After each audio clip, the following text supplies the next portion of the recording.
registered. Okay. We got an approval from IC, and then we were told our registration was going to be sent. Well, we've been waiting. We didn't know what happened. Okay. My personal opinion is, I think everyone's registration was held because they already knew they were going to raise it to 2 million. This was deliberate. It was not something that just happened overnight. You just don't get up and make a decision like that. It was $1 million seed. Then all of a sudden, everything stopped. We never heard back, and now it's 2 million. But the reality is, Gambians are exhausted. We're tired. Even if he made it $10 million, we will still find a way to raise money to run. The Golden Era Party was born from mere frustration. When I came 4 years ago, and so did Sheku, things are completely different. There's no price control. Every day you go to the market, things are 10 to 15% more than you paid for it.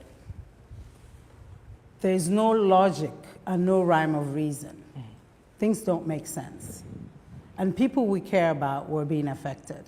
We could have easily come from the States and be part of the 5% and not worry about how things affect everybody. But you cannot live the way we live and then see how it affects your driver, your maid, your cook, your family members. So him and I were friends. We met through his wife and through conversations about my frustrations about the bureaucracies here, no hospitals. When you take family members to hospitals, there's no medication.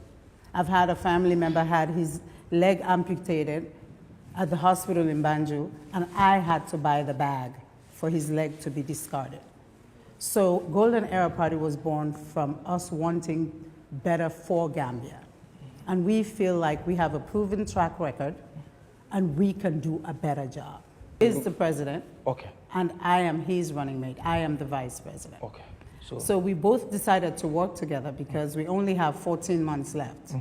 And it makes more sense if you have two people effectively trying to do it. So if we have campaigns, we can divide our time. One person is up in the provinces, one person is here. And we are able to collect our resources because running a campaign is very, very expensive, and we are self-funded. So it makes sense to have two people run than one person. And the other reason why we did it is usually most parties in Africa, especially Gambia, is just one person. It's always one person heading the party. So what happens if there's a discrepancy or if that person dies? Usually it means the party dies. But if it's two people and you join in your resources and you join in your mind powers, you're more effective. And I have a chance. I think everyone will be effective. Anyone who runs has a platform to run on. The running regime we have is based on corruption, inconsistency, and people don't feel safe. And the average Gambian is looking for an alternative. And we are not saying we have all the answers, but we are saying we have the mindset, we have the educational background, and we have work experience. Because Sheku and I independently owned businesses in the United States. We ran successful businesses. We were both able to retire and move back to Gambia. So there are things we bring from that experience into the Gambian market that Gambians have not been exposed to before. So I think we are very unique in that sense. Nefertel, right now people need to create their own platform. They need to build their own platform. It is too early, but I think eventually we will create a coalition because we know it's going to take a coalition to win. That's one. Two, most other candidates that are running don't have a platform. We don't know what their platform is based on. So how can you create a coalition when you don't know what your platform is? We have a platform, it's on our website, but 90% of the other ones that are running there don't have a website. So how can I join your party when I don't know what you're running for? Because there's a huge food scarcity in Gambia, and we don't feel like farmers have enough support. For example, the borehole I mentioned. How can farmers farm where they don't have water? We went to Sukuta. Only half of the Sukuta farm has water. The other half stays dry because they have no well and no way of watering their plants. So we need a systematic way that the government can be involved to help engineer farming. Because if we do that, we eradicate farming by 30%, we eradicate hunger by 30%. So farming is where it's at.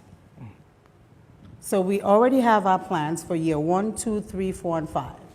So if you go on the website, it shows you the systematic platforms that have been built. And when we're talking about farming, we're not saying you use a hoe on water. We're saying there are innovations, there are incentives, and there are things that you can do to farm year-round so we can get rid of food scarcity. And in turn, instead of importing 75% of what we eat in Gambia, why don't we grow 75% here and then import the other 25? So the first year is to change our food scarcity and reduce food, because the prices of food has gone up 24% in the last 10 years. In 2016, it was only, I think, 8%, but now inflation has gone up 24% in food, and the income has remained the same. So if the average Gambian is earning $5,000 a month, and they're paying $3,400 for rice, every month they're living in a deficit. And the only way we can eradicate that is to build our own food, is to grow our own food and help our farmers build the farms. All right. Because focusing on the 2026 election makes sense, because everything starts from the top. Corruption is at the top. So that's what needs to be fixed. If you lead by example and you hold everybody else accountable, and if people know that there are consequences for the things that are happening in the government, it will stop.